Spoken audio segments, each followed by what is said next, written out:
সন্ধ্যা সবাইকে আমন্ত্রণ জানাচ্ছি আজকের আলাপচারিতায় আমরা বাংলাদেশ থেকে সরে এসে সাম্প্রতিক সময়ে ইসরায়েল এবং প্যালেস্টাইনে যে অবস্থা সৃষ্টি হয়েছে সেই অবস্থান নিয়ে কথা বলবো এবং কথা বলবার জন্য আমাদের প্যানেল মেম্বার যারা রয়েছেন তাদের সঙ্গে পরিচয় করে দিয়ে আলোচনা শুরু করব। দর্শক, আমাদের এই অনুষ্ঠান আপনারা সরাসরি ফেসবুক লাইভেও দেখতে পাবেন এবং ইউটিউবেও দেখতে পাবেন। আমাদের সঙ্গে টেলিফোনের মাধ্যমে স্টুডিওতে যোগ দিতে পারেন প্রশ্ন কিংবা মতামত নিয়ে, কিংবা ফেসবুক লাইভেও আপনাদের প্রশ্ন রাখতে পারেন।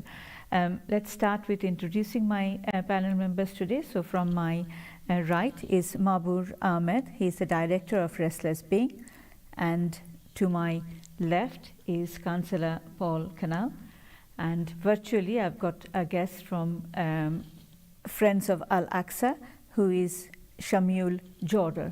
Thank you, Mr. Jorder, for joining us virtually. So to start with, obviously to put the context, I'm sure there are different perspectives in terms of the context that we have at the moment, but on 7th of October, attack by Hamas on Israeli soil, killing over 1,000 innocent people, including children, and out of that we understand today that there are 6 Britons were killed and 10 are missing at the moment. What happened after that? Obviously Israel has now started a mass killing of Palestinian innocent people. International community have responded differently. Countries like USA, UK, and other European countries have put their position clear that they are supporting Israel on the premise that Israel has got every right to defend.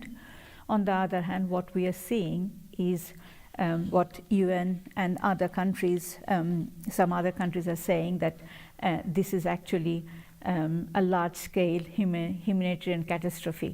And by the name of killing Hamas in Palestine, in Gaza, innocent people, including children, are being killed. So if I set the context in this situation, I would first ask Mr. Jorder to tell us what exactly is the information you have from the people of Gaza, especially, telling us what are they going through, what we are seeing through Western media. Obviously, media has got different perspective, but you are working for the people of Palestine, people of Gaza, and bringing us information directly from them. So I'm so sorry, Mr. Jorder, we will come back to you, but that has to be after a very short break. দর্শক, আমরা ছোট্ট বিজ্ঞাপন বিরতির পর ফিরে আসছি, and we'll start with Mr. Samuel Jordan. Actually, I have got 2 minutes. I'm so sorry. So we'll start with Mr. Jordan. So what exactly is happening on the ground? Sure. Thanks for the invite. So I think the first thing to clarify is actually with the introduction. I think part of the problem is how that's been framed. This didn't start 9 days ago, as you suggested. I think that's what the problem is. Western media was starting with a framework of 9 days. What we need to start is to contextualize what's actually happening and what's unfolding in Palestine. It's 75 years ago. It's 75 years since occupation began, since the Nakba began, when 750,000 Palestinians were displaced from their homes. That is when this began, not 9 days ago. So what we're seeing react, and what we're seeing right now is the unfolding of the ongoing Nakba, the ethnic cleansing, the apartheid that's being called by Human Rights Watch, Amnesty International, and various other human rights organizations, what Palestinians have been saying for decades themselves. Israel is operating an apartheid state. So what we're seeing on the screens, what we're seeing happening in Palestine, what we're seeing happening is a result, is a direct result, and can only be understood in the context of this illegal occupation and apartheid. So it's from that framework that we must begin this conversation. Thank you. I'll come back to you. So we will take a short break, but after the break, if you could tell us what exactly people of Gaza are telling you in terms of what's happening, because we may not be able to see the true picture through the media, across the world. So we will come back to you. দর্শক, আমরা ছোট্ট বিজ্ঞাপন বিরতির পর ফিরে আসছি, আমাদের সঙ্গে থাকুন।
বিজ্ঞাপন বিরতির পর আমরা ফিরে এসেছি আমাদের আলাপচারিতায়। Viewers, we are back after the short break, and I would like to go back to Mr. Jorda, who would be able to possibly explain to us or share some information with us in terms of how people of Gaza are now doing. Because obviously what we have seen, the statement from the defense minister of Israel saying that there will be no electricity, no food, no fuel, everything is closed. We are fighting human animals and we are acting accordingly. How are the people of Gaza at the moment? What information do you have? Well, first of all, you can see how when ministers are talking about human beings like this, when they're oppressing people in this manner, when they think about people in this manner, you can understand how they're going to be acting and behaving, and how, as a consequence, the Palestinian people are feeling right now, and what they're going through. What we've seen, according to international organizations, is over 1 million people have been displaced. 1 million people have been displaced in the short amount of time. This is unprecedented in this case. I've been speaking to people in Gaza at the beginning, and they've been telling me how bad it's been with the hospitals being full, children, a quarter of those being killed are now children. The complete disorientation of what's going on, the disbelief of what's happening. They went to sleep and they're waking up with bombs around them, people being killed, people being literally killed by these bombs. I haven't spoken to anyone, even in the UK. I've not spoken to a Palestinian that's got friends and family in Gaza who haven't been affected, who doesn't know someone who's been killed or has been injured. I've since lost contact with a lot of people that I have been in touch with because of this siege on Gaza, this ongoing siege. They're not allowing anything through. People can't drink water. Water is being rationed. There's no electricity for incubators. The hospitals are down. There's no way, I know it sounds very minuscule, but there's no way for people to charge their phone to keep us outside Gaza in touch of how bad it is. The situation is a catastrophe. It is a humanitarian disaster. Even the UN and UNRWA are pleading for a gateway to be released, but Israel is not complying. Israel is no surprise it doesn't comply. It doesn't comply with international law at all. It seems like the law books have been thrown away completely on this issue over the last 75 years. We'll come back to you. Mr. Kanal, I would like to now would like to have your initial observation, because what happened on 7th of October, straight after that we have heard our Prime Minister, Honorable Prime Minister Mrs. Sunak, saying that we are standing by Israel and Israel has got every right to defend.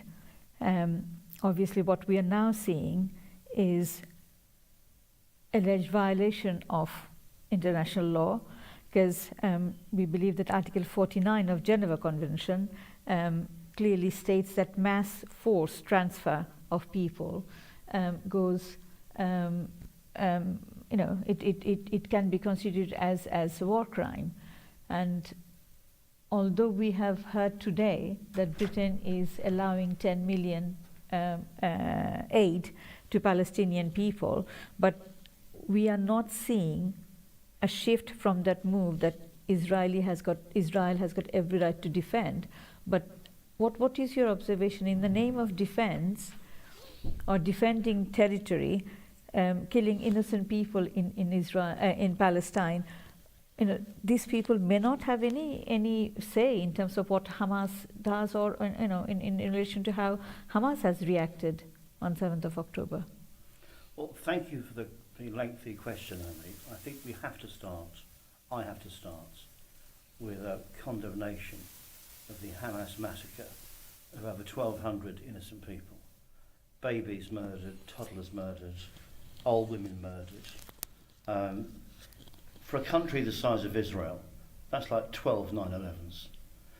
It's the worst loss of Jewish life since the Holocaust. And in my lifetime, I don't think, and I've seen some horrendous things in the media over my 60-odd years of life, but I don't think I've seen anything quite as brutal, quite as savage, quite as medieval in its action and its murderous intent. And the previous speaker spoke of Nahab. Well, I'm afraid that the terrorist group Hamas has brought a second nakab on the Palestinian people.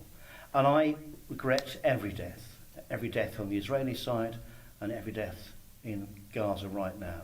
I think it's tragic that innocent people... Surely, Paul, you're condemning the killing of Palestinians as well. I regret every death, but Hamas has wrought that on their own people. And let's not forget that Hamas have also murdered Palestinians. And if you were part of Fatah or the PLO, you didn't agree with Hamas, they murdered you. They are a new interpretation of ISIS. And no civilized society could allow a group like Hamas to continue. And as severe as the reaction of Israel may appear, I'm not sure what else they can do. And if that had happened to us, or happened to any country, if that had happened in Bangladesh and it had been launched on the Bengali community, and the people who watch your programme had seen their babies murdered in their homes, they'd want a reaction. And until Hamas is removed from the process, there won't be peace in the Middle East. It's a great shame that Yasser Arafat didn't accept the two-state solution under the Oslo Accords and the Camp David agreements. And innocent people have suffered because there are no leaders. Mohammed Abbas is an older man who's lost control. The current leadership of Hamas don't care about their people. And they are prepared to do things completely from the cause of what is actually happening right now on the ground. So what we actually have is a murderous sect who are intent. What we see is an illegal colonial state taking place. That is what we're seeing right now. This is what we're seeing. Jordan, we'll come back to you. We have a murderous sect. You're saying a narrative that's false, that's saying the presidents that we're seeing in the mainstream media straight away. So I can't allow you Mr. Jordan doesn't like being contradicted. He's trying to talk over me, and I won't allow it. No, absolutely. We'll come back to you, Mahbur. What's your take on it? I mean, obviously you have been working under your organization, Restless Beings. You have been, involved with offering humanitarian aid to a number of countries, and you have seen the catastrophe before. What is your take? What exactly is the scale of the catastrophe that we are seeing at the moment? I mean, it's displacement of people, innocent people, children being killed, no fuel, no food, no drinking water in Gaza. I think, Urmee, I'm an activist, and I try and approach everything from that as a starting point. Before that, I'm a human being, and I believe firmly, in accordance to all the Abrahamic monotheistic religions, that revenge is not something which is for us to decide. So, killing, torture, displacement, whatever the term that you want to use of violence, it shouldn't be returned with violence. It pains me, it hurts me. My heart is beating very, very fast hearing your words, Paul. And it's not because it's your words particularly, it's not you as an individual, but this is a sentiment held by our government of the day here. It's a sentiment held around the Western world. It's a sentiment held around Europe. But it's nonsensical. It's nonsensical simply because it's not the same everywhere. I think as human beings, politically, culturally, whatever it is, whatever the context is, we have to be consistent. So when you see the mass displacement of 1 million people, we as an organization did some posts on social media which looked at war crimes, looked at apartheid, looked at genocide. And according to all of the international covenants, the ones that we hold as kind of the litmus test, the test for us as human beings, how to conduct ourselves with one another, Israel currently is committing war crimes. It's definitely, without a shadow of a question, an apartheid state. And also, it is well on its way to committing genocide as well. At some point, the international community has to do something, because these are covenants, these are laws. The question is, what is the point? At what point will the international community grow some sort of moral conscience? Absolutely, but as you were saying, that revenge is not the solution here, but as Mr. Kanal said, what else could have Israel done when your people were taken down, your innocent... Do you condemn Hamas? I mean, I'm not in a position to condemn anyone. Oh, well, that that answers my question. I mean, I don't know what part of your question it answers. Do you condemn the murder of innocent babies? Absolutely. Thank you. But by Hamas. so, do you also condemn the innocent killing of 750 Palestinian children? I think every child's death is to be regretted. So, is it a condemnation of death of I children? don't condemn Israel for defending itself. So, is defending itself killing children? Israel goes out of its way to not kill children. But it has killed It children. tries very hard not to do it. Hamas goes out of its way to kill children. There's no moral equivalence there. No moral equivalence. So there's Okay. there's So I won't no condemn equivalence Israel. in terms I of the won't value condemn of Israel. life. I will condemn Hamas. Okay, so let's hear from Mrs. Samuel Jordan. Mr. Jordan, you were trying to add something, so let's hear from you. Yeah, no, I was saying in terms of what can Israel do, Israel can stop its apartheid policy, is it can pull out of illegally occupied lands. That will be a good step in terms of making sure that we can see some form of justice. That's what we're looking at here. That's what we're trying to achieve here. We're also looking for our UK government to actually comply with international law and not act as the hypocrite as it is at the moment. When we talk about international law, we see how sanctions are placed upon Russia relatively easily. We see Israel in breach of international law in the same principle here, yet our government is not applying sanctions on Israel. This is a clear hypocrisy. There's no two ways about it. If you were voting, if you were standing up for the people of Ukraine, then what is the issue here? This is the same. This is an equal equivalence on international law here. We'll work on that premise. Mr. Kanal, thank you, Mr. Jordan. Mr. Kanal, in terms of, I mean, I was watching some researching actually. Doctors Without Borders, they were saying that on 13th of October at Al-Auda hospital, Israelis were actually ordering, they were given 2 hours to evacuate the hospital. So obviously doctors in that hospital were still treating patients with bomb wounds, with severe wounds, and how they were expected to evacuate a hospital within 2 hours with really, ill people, really wounded people. This is a tragedy of enormous proportions, and it's a tragedy for the Palestinian people, and they've been living in difficult situations, and that's an understatement, for many, many years. But it's a tragedy wrought entirely by Hamas. So the people you need to talk to is to say I to think Hamas, again, why what have you we're talking about brought Hamas this is on your what we're people? talking Why about is have you illegal done this? occupation. Because So if the they- root cause, if without they understanding the root hadn't cause or the slaughtered context, innocents in we're not going to Israel, get anywhere. This wouldn't be happening now. So I genuinely, as a human being, and I too am a human being, and a man with a very strong moral code, I regret every death, I regret every injury, and my heart bleeds for those who are suffering. But as I said before, and as you repeat the question, what is Israel supposed to do in the wake of such murderous behaviour? I'm not sure what I'd do if I was the Israeli Prime Minister, how I'd react. Mr. Jordan, I mean, if we put that question that Israelis have said that Hamas is using Palestinians, again possibly innocent Palestinians who has got no dealing with Hamas, as human shield. This issue has nothing to do with Hamas here. We're talking about an occupation. We're talking about apartheid. We need to come to the understanding of what context we're talking about. This is about the Palestinian people who are being oppressed for the last 75 years.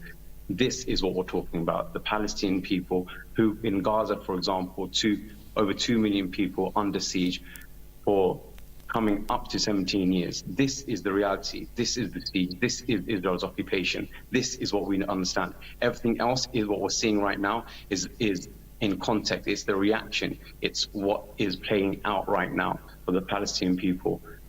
What we're seeing here is hospitals unable to cope with the amount of dead coming into Palestinian hospitals. What we're seeing, as I said, is 1.1 million people displaced from their homes in this very short amount of time, with nowhere to go, no electricity, no food, no water, no hope. This is what we're seeing. And what we have seen as a reaction to this on the streets of London, we have seen people across the United Kingdom come in support of the Palestinian people and seeing what injustice is looking like and vocalizing their support by attending these demonstrations, these vigils, etc. And they're now engaging in that political process, contacting the MPs, asking them, urging them to abide by international law. Do you have friends and families in North Gaza or South Gaza? Yeah, so obviously, with the line of work they're in, I've got contact with people all over Palestine. As I was explaining at the beginning, I was speaking to them relatively with ease at the beginning of 9 days ago. Last couple of days, everything's very minimal. One of the ladies I was speaking to, she was saying that I'm not uploading anything, I'm not on my phone much, I don't know how long I've got left on my generator, I don't know how long left I've got on my phone. Someone else I spoke to was saying about how bad the water situation is there in terms of the rationing their water. I spoke to someone this morning whose cousin died. As I said, everyone is affected here in every single way. The humanitarian crisis is as I said, is extremely bad, but the humanitarian crisis has been caused, again, I come back to the root cause of the illegal occupation of Palestine.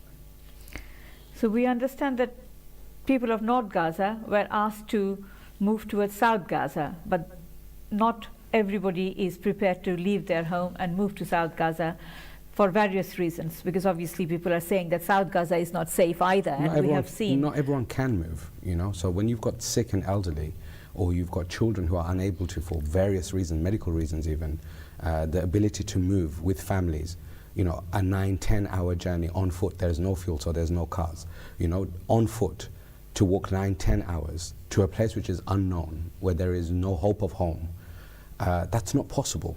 It's simply not possible. And we believe that the reason they were asked to move to South Gaza was to, you know, go to Egypt, to use the border with Egypt. But Egypt, the Rafah border possibly was open today, and we saw in BBC, which was a verified source, that there was an airstrike in Rafah border as well. So, but there's been airstrikes along the route south as well, from North Gaza into Middle Gaza, the area known as Middle Gaza. So from Gaza City southward, the next area is known as Middle Gaza.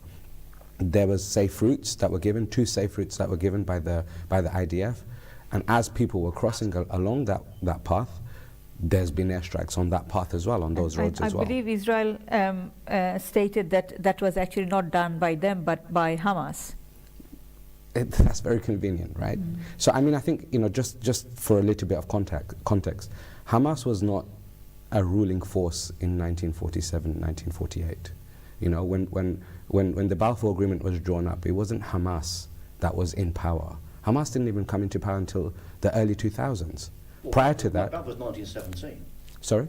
That was 1917. Exactly. So at that moment in time, land hasn't been taken away from Palestinians because of Hamas. In 1947, in the creation of Israel, Palestinians were not taken away, their territory was not taken away because of Hamas.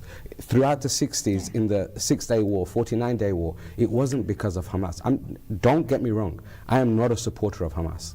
That's not the point of what I'm trying to say. You're trying to put the root cause. The point I'm trying to make is the root cause is the same throughout. It's consistent throughout. So whoever the leading organization of the day, the political power of the day from the Palestinian perspective, whether it was Yasser Arafat, the PLO, or whoever it might have been, was always the enemy. The Palestinian people have been the enemy. Thank you. But Jews and Palestinians lived side by side in peace for centuries. I agree. Centuries. I absolutely agree with you. So, Mr. Kanal, what's your take on how the current government is putting themselves in terms of positioning by Israel?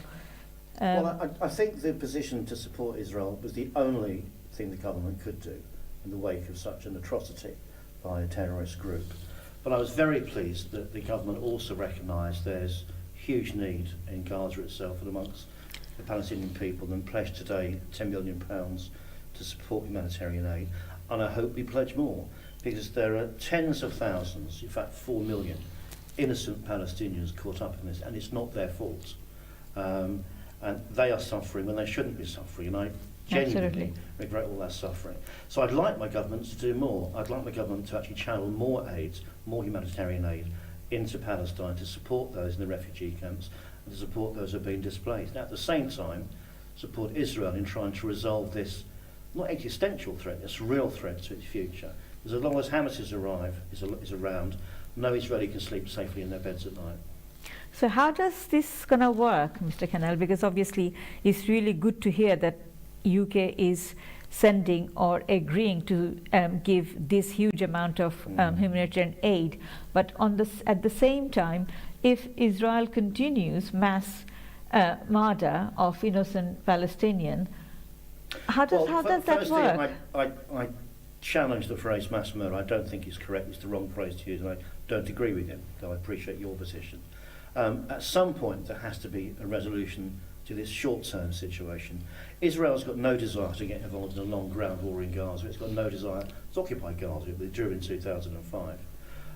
I think we need, within the Palestinian areas, both the West Bank and in Gaza, we need real leaders to appear to try and negotiate a long-term solution. Israel exists. Israel will always exist. Founded in 1948, partly as a result of the Balfour Agreement we just discussed.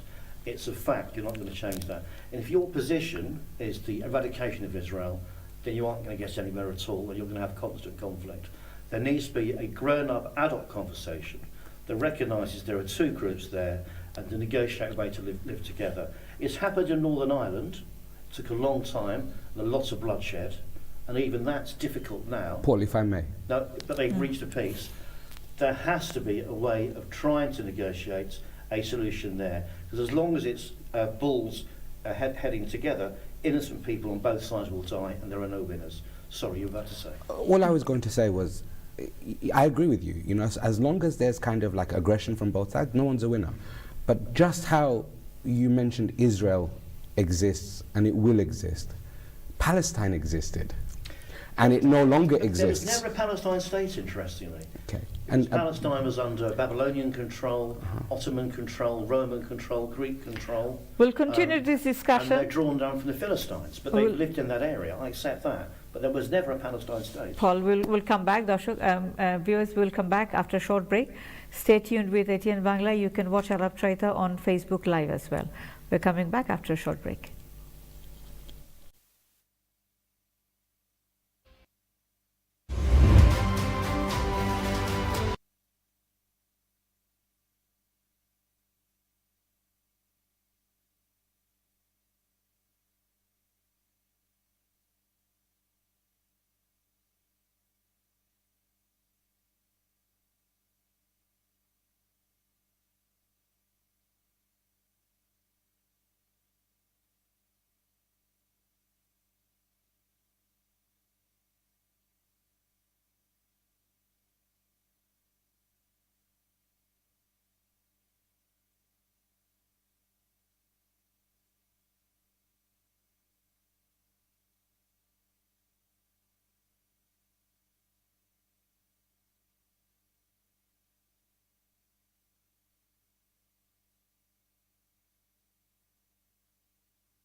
Welcome back to Alapcharita. We have panel members. On my right is Mahbur Ahmed, Director, Restless Being. On my left is Mr. Paul Canal, Councillor, Conservative Party. And virtually we have Shamul Jorda, Friends of Alaska.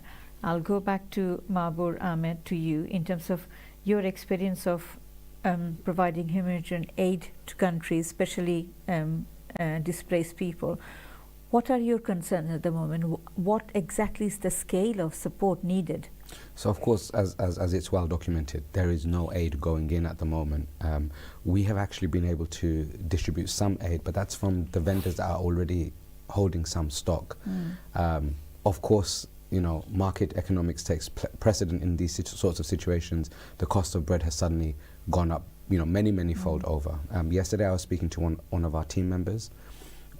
She herself has had to move from Gaza City southward, so she herself is now in a refuge situation. Her family went out to get some bread from the bakery. They waited in the line probably for about 7 hours. The bakery ran out of fruit, of bread, and then later that afternoon the bakery was targeted and bombed. There are multiple reports of aid workers, you know, first responders also being attacked.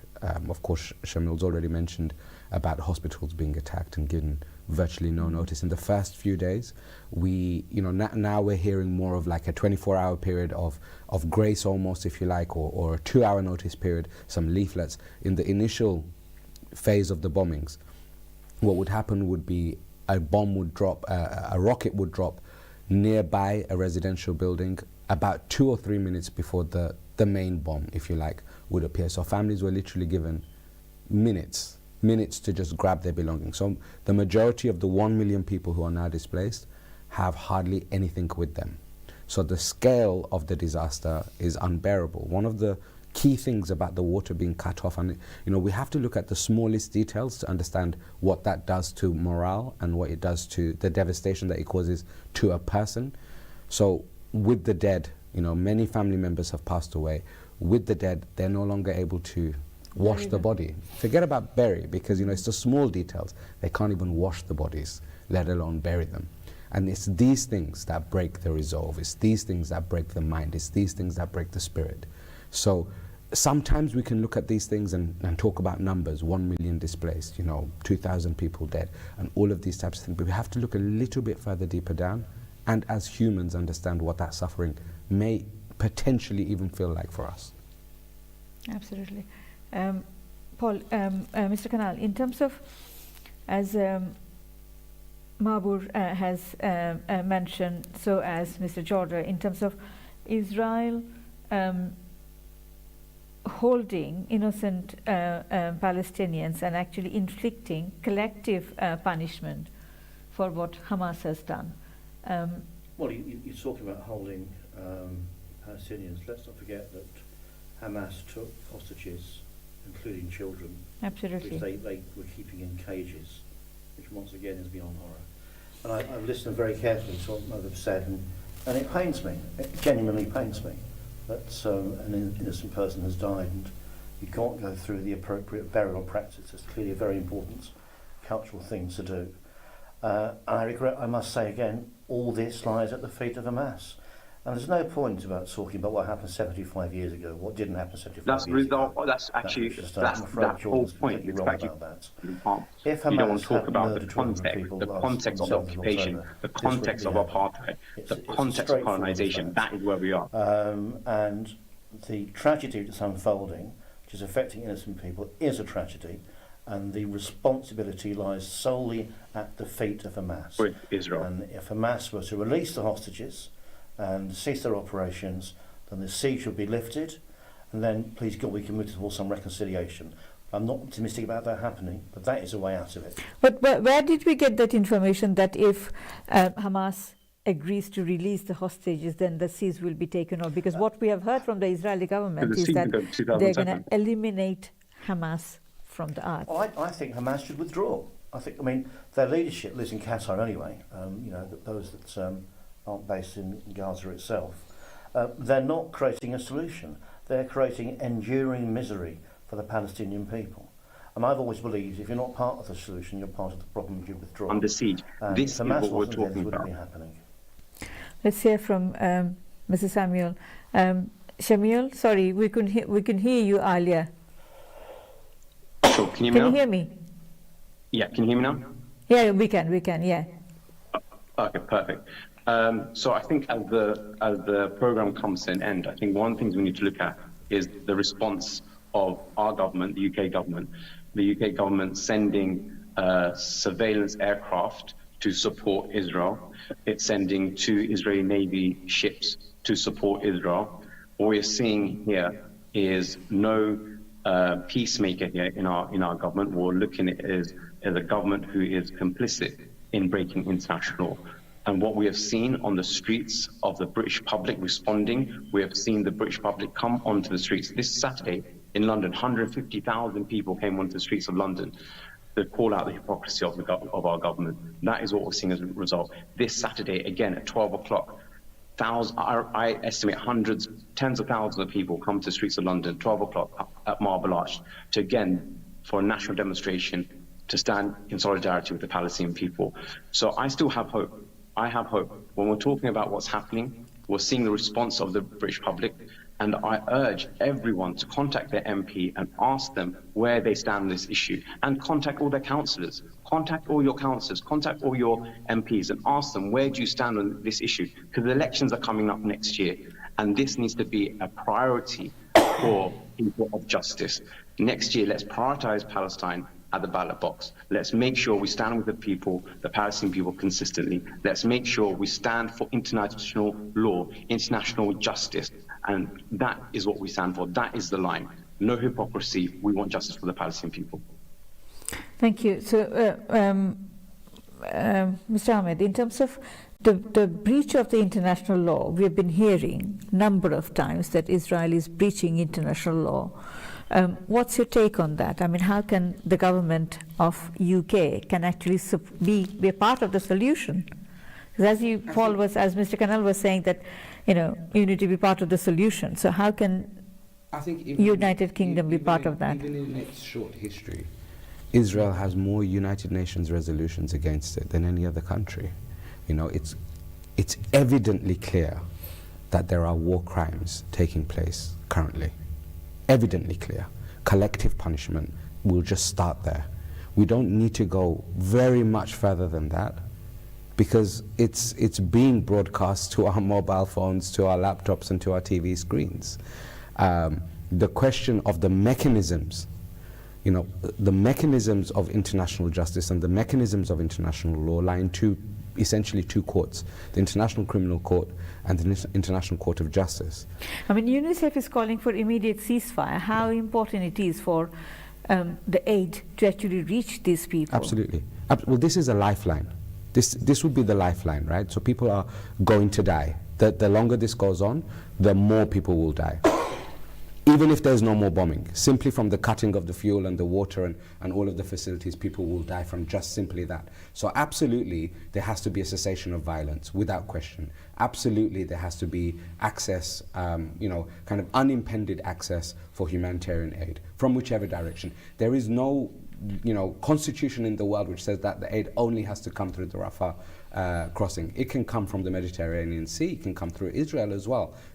There is no reason why that can't happen. So far as this government, our sitting government, and if you like, the people in Congress in the US and across Europe, the first point has to be that they also have to encourage the cessation of violence. They can't continue to fan the flames of war. Sending the US sending the world's largest warship, as Shimul mentioned, sending 2 Royal Navy ships to the region.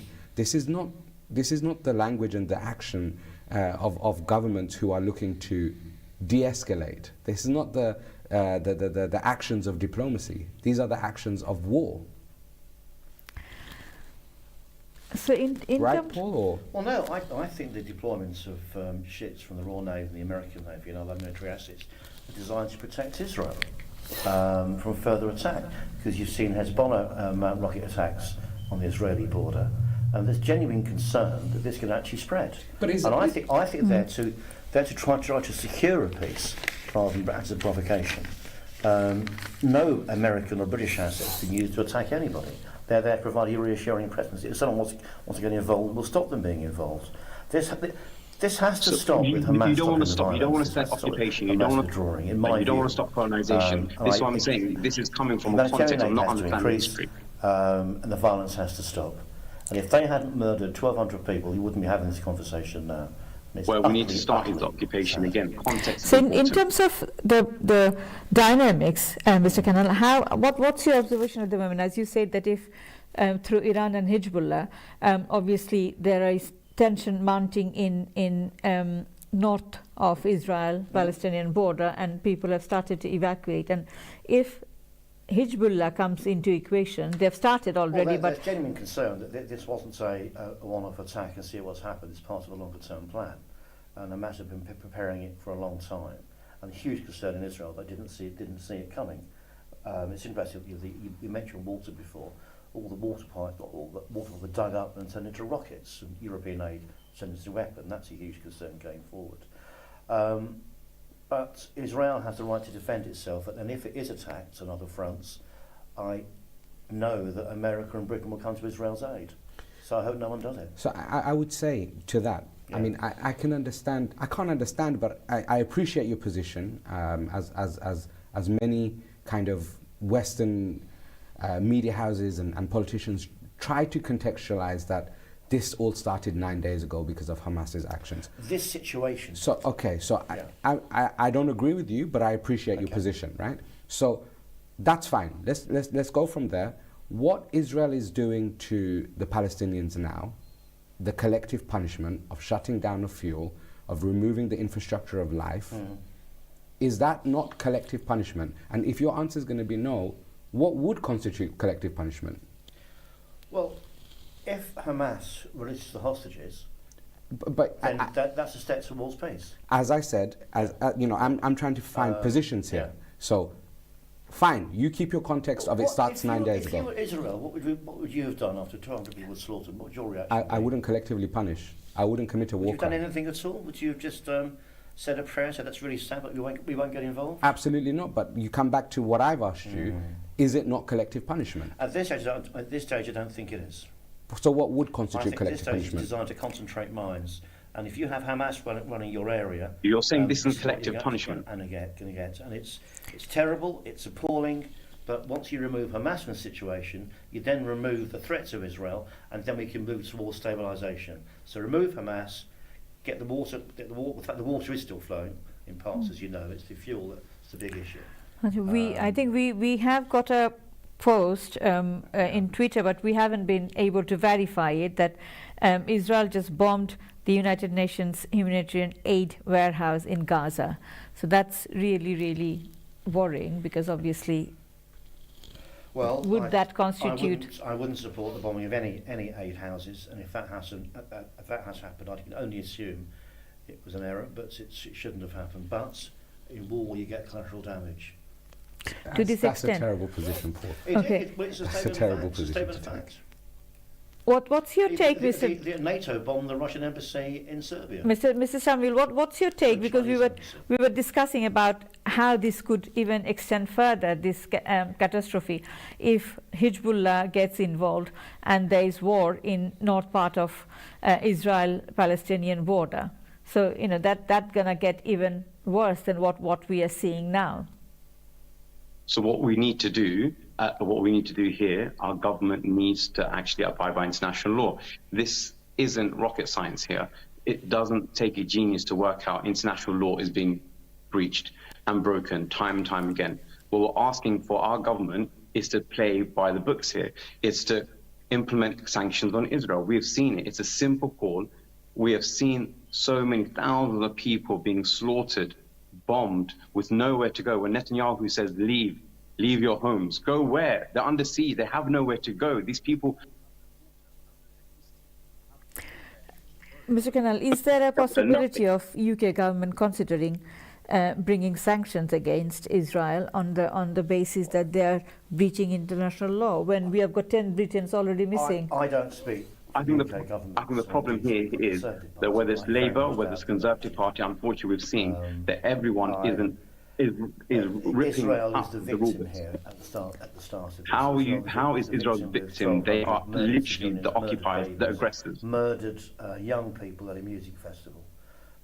Israel right It's now like is you're not receiving watching the news. It's like you're not watching the uncritical feed. reports from Western nations and I don't know from what nations that, quite frankly, have a media strong you're moral consuming. code, and I can't see that changing. Okay, coming back to you, in terms of obviously what is happening in the Rafah border, that's also a concern, because where people are trying to leave the country, which is now subject to war zone, through the south border of Gaza, they are also being targeted. What information do you have, Mr. Shamil, in terms of people who are trying to escape to Egypt? Are they actually able to escape, or what exactly is the experience there? There's no way out. That's the reality. There's no way out for anyone to go. So they are trapped. So when the bombs are dropping, they've got nowhere to go. That's it. It's as simple as that. It's not complicated to understand. 2 million people are trapped with nowhere to go as Israel continuously carpet bombs Gaza Strip. Obviously, this is a very, very worrying situation in terms of the views of the Western communities, in terms of how Israel is being seen as victim, their right to defend, their right to protect, their right to have their citizens back who have been taken as hostages. At the same time, what we are seeing is human catastrophe in Palestine. Where do we see, and obviously the other concern is the world politics getting involved, with Iran being involved through Hezbollah, and then Saudi Arab obviously will also get involved, and USA and UK will definitely stand to defend and support Israel. Where do we see, where do we go? I think, when you get in your car and you put on your sat-nav, you want to go in a direction, right? We have that. Humanity has that. We have a moral compass. We have international law. So the very first starting point has to be that we have to go with international law. But do you think the moral compass is actually working here? Of course it's not, because the things that your question was about geopolitics. It is not about geopolitics. It has to be about what's legal and lawful. And if you're going to start talking about rights, the rights of Israeli people, Palestinian people deserve no less. Palestinian people deserve no less. Everyone has the right to life and sanctity. In order to protect that the right to life and sanctity, we have international law. International law dictates that you cannot use white phosphorus on a civilian population. That has been used. International law dictates that you can't have collective punishment. That's been used. International law dictates that there can be no apartheid anywhere in the world. But international law also says you shouldn't be killing innocent people. Absolutely. But that's what happened in so Israel. I'm not deterring away from international law. Absolutely not. But international law doesn't only apply to one person and one people. It's not some animals are, or all animals are equal, but some are more equal than others. You can't use that. That was a novel, it was book, it was fictional. Or in this case, some people behave as animals, as Hamas has actually done.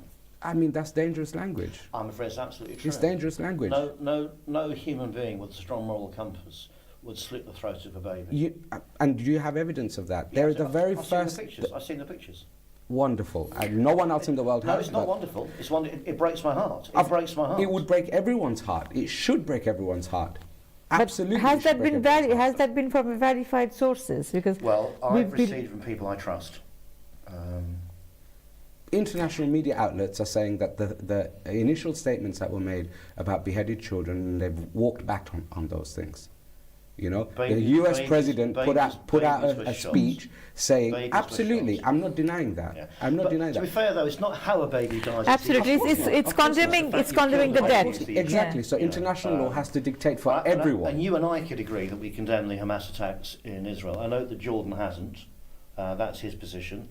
And I think that says more about Jordan than words ever actually can.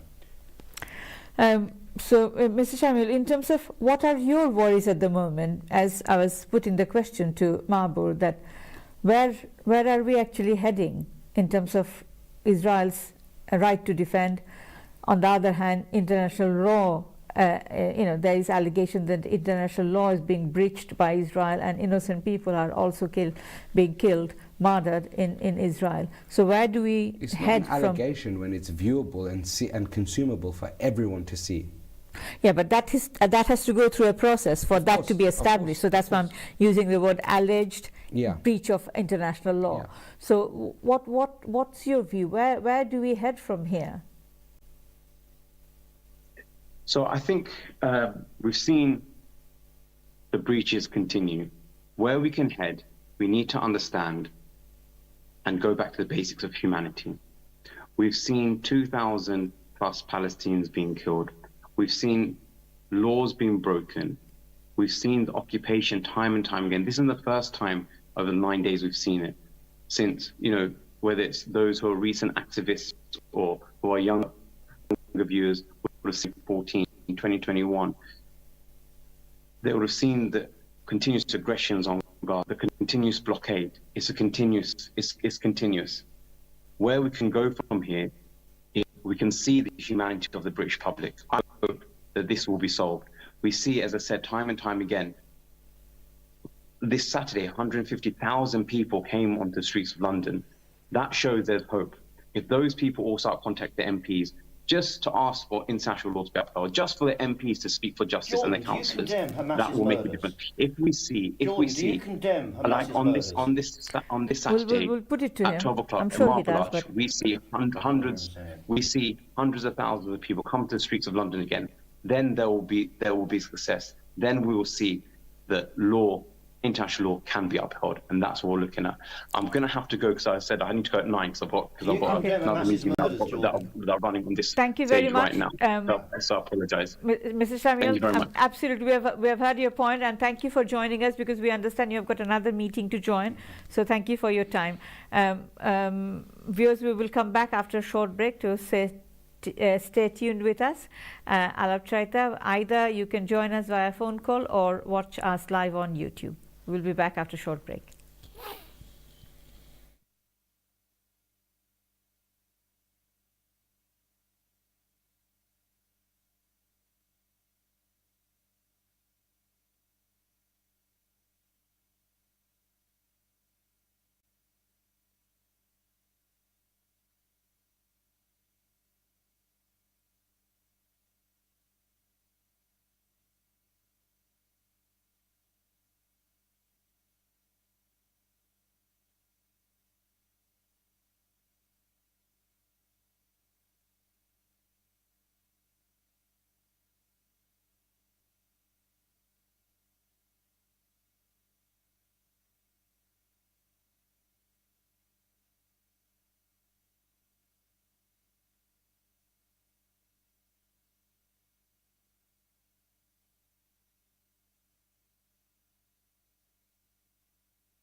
বিজ্ঞাপন বিরতির পর আমরা আজকের অনুষ্ঠানের শেষ অংশে পৌঁছে গেছি. We're at the last segment of today's Alapcharita.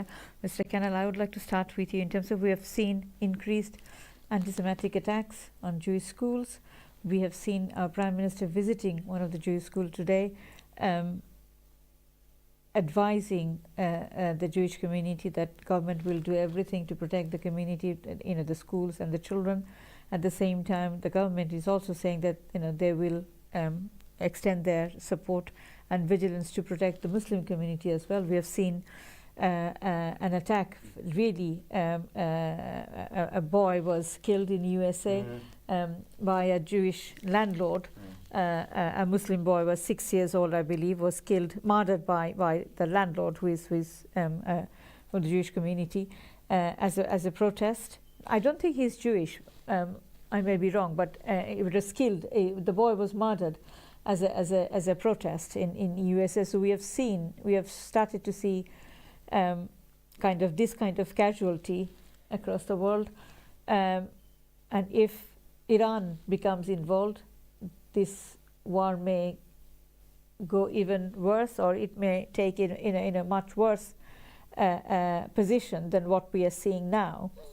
What's your worries at the moment, and what do you think the UK government could actually play a different role in terms of? My worries are wide and manifest. We have a conflict in Ukraine that has no end in sight. Absolutely. We have the beginning of a conflict in the Middle East that could spread, which I'm sure is not causing any disquiet in Moscow at all. We have Serbian nationalism, which is causing concern in terms of a potential repeat of the Kosovo situation of some 20 odd years ago. The world is in a very febrile and unsafe place. And I think that we here are blessed that we can have a intelligent, mature discussion and disagree and learn from each other, and perhaps to a certain extent moderate our views about certain areas. I think any form of racism, be it anti-Semitism, Islamophobia, cannot be tolerated. And I think the police have to take a zero-tolerance approach to both sides, because there will be hotheads out there who use this for their own aims and their own ends, will try and whip up hate and hysteria in the stream. And I'm blessed to live in a multicultural borough, and in fact in Redbridge I think we have one of the most harmonious boroughs in London, and long may it continue. But that will only happen when we as civic leaders stand up and speak and defend all of our communities and work as one community overall. And if people go out and try and divide us, that's when problems actually arise.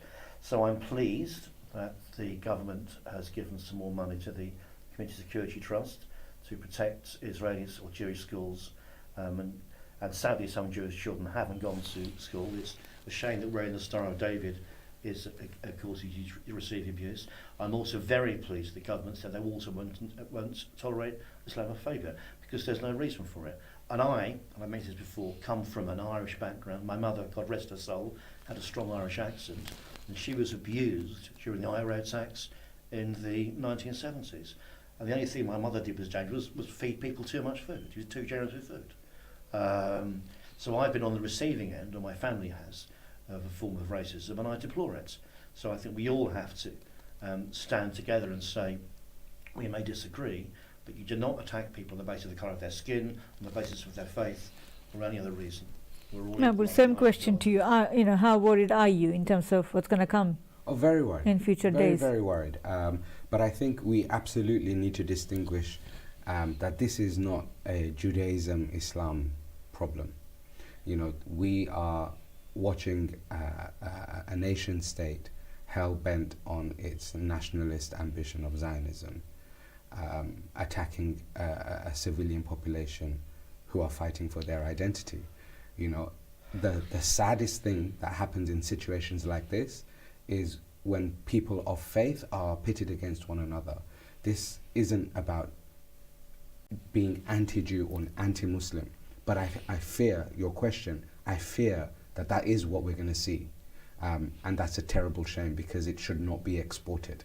But then how important it is for us, Mr. Kanal said, to stand as one community. Absolutely. And actually do things. Absolutely. For my first remarks that I said was I start in the spirit of an activist and in the spirit of a humanitarian, and I believe that all life is equally valuable. regardless of faith, regardless of nation, regardless of state, regardless of even the fight for rights. We all have inalienable rights, and it's equity. It should be equity across the board. So we have to stay united. Without unison, we have nothing. So in terms of our viewers, obviously, as we were discussing during the break, that number of our viewers, they are expressing their sadness, their anxiety, because they've got friends, families in Palestine. At the same time, we have got friends, families in Israel. So how do we actually comfort each other to say, actually, this is how we support each other, this is how we stand together as a united nation, United Kingdom? So I believe not through the words that fan further violence. We have to de-escalate the violence in our language. We have to de-escalate the language of government even. We have to move away from the soundings of revenge and the soundings of war. We have to move towards diplomacy, and diplomacy, as the name of this show is, and I joked about it during the break, has to come through dialogue. Until there's dialogue, you are not going to have any breakthroughs. History has taught us that. Do you see that the current government is actually shifting its position? Because at the beginning, as I said, we started with the position by our Prime Minister saying we stand by Israel, full stop. But obviously we are seeing a slight move from we see the reason for Israel to defend its territory, but at the same time there is significant need for humanitarian aid. I fail to see where the government's moved. I think using £10 million of public money for humanitarian relief is not a movement of policy or polity. I think the position is still very So firmly. what exactly are you expecting the UK government to do? I'm expecting the UK government to stay exactly where it is. This situation will not be de-escalated by the international community, of which the UK should be a proud member of. I can't see our government, and I'm not saying this because of a Conservative government, I can't see the Labour Party even using any sort of diplomacy to actually de-escalate this situation. I can't see it coming from the US, I can't see it coming from the EU. The bias is clear for everyone to see, that it's very much on the side of Israel. I'm not sure standing against the murder of innocent people is bias. I'm talking about a people and another people. That's what I'm talking about. I'm not talking about nation states. I'm not talking about sovereignty. I'm talking about people and people. If you can stand for one people, you have to stand for the other people. It has to be consistent. International law has to be consistent. Sentiment has to be consistent. That's my view. Okay. Any last words, Mr. Kanal, for our viewers in terms of what's your observation now and in coming days? My last words are I hope and pray that there's a swift resolution to this situation which leads to the hostages being released, Hamas being removed from power, and Palestinians being allowed to rebuild their lives in their communities. We hope so as well. Mabur? I think I've said my piece. We need to get to the point of peace, and you don't get to peace through war. Number of people may have actually asked, and I'm sure that's their question, that how is it that they can stand by people who are suffering across the board, whether it's Palestinian people as well as people from innocent people from Israel as well? How do they stand by these people? What you're asking is, how do you not be partisan? How do you not take a side? I can't give you the answer for that, because I think that's already happened. But I think we have to learn, and that the key characteristics of animals and humans is that we can learn from our mistakes. So we have to be able to see peace in order to actually achieve it. If all we see is war, that's all we'll get. Absolutely. Peace, what is that we would like to see. দর্শক, আমাদের আজকের অনুষ্ঠান এখানেই শেষ হচ্ছে। আগামী সোমবার আলাপচারিতাতে একবার আমন্ত্রণ রইল, এবং আমরা শান্তির পক্ষে সাম্যের পক্ষে আমাদের অবস্থান বরাবরই ছিল, এখনও থাকবে। বিদায় নিচ্ছে আজকের মতো। আগামী সোমবারের আলাপচারিতাতে একবার আমন্ত্রণ রইল। শুভরাত্রি।